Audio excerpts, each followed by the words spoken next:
Guys, gagawa tayo ng salad. Ayan.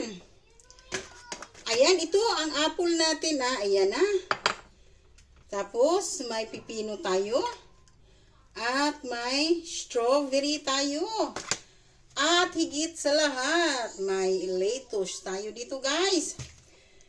Yan, kalahati lang itong pipino ang anuhin natin.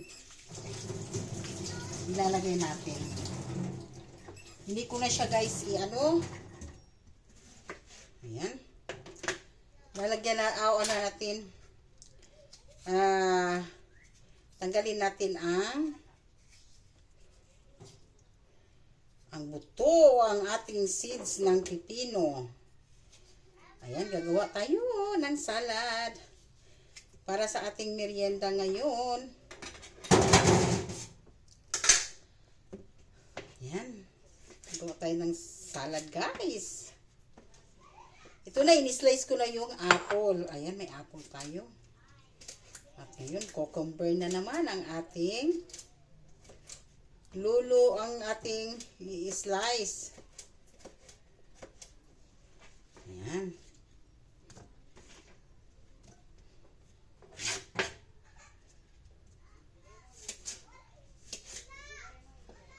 Para sa ating merienda ngayon, guys.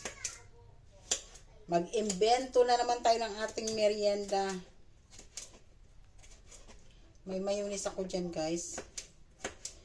Ang ilalagay lang natin ay mayonnaise. O, diba? Mag-invento tayo ng ating anuin ko to siya. Binabad ko siya, guys, sa yellow para ang ating lettuce ay malutong pa rin. Wow, ang lutong, guys. Ang lutong, Ano ko to kasi siya, guys, lettuce na repolyo style. Kaya yan.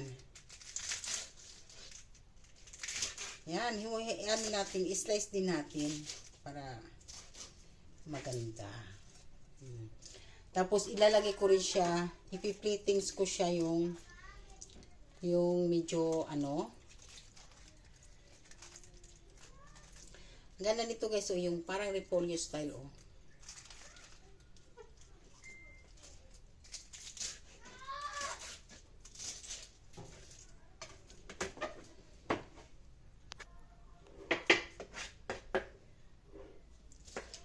At nag-slice na rin ako ng strawberry, guys.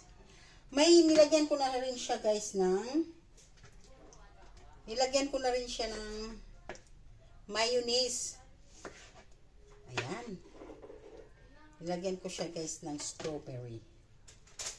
Ayan.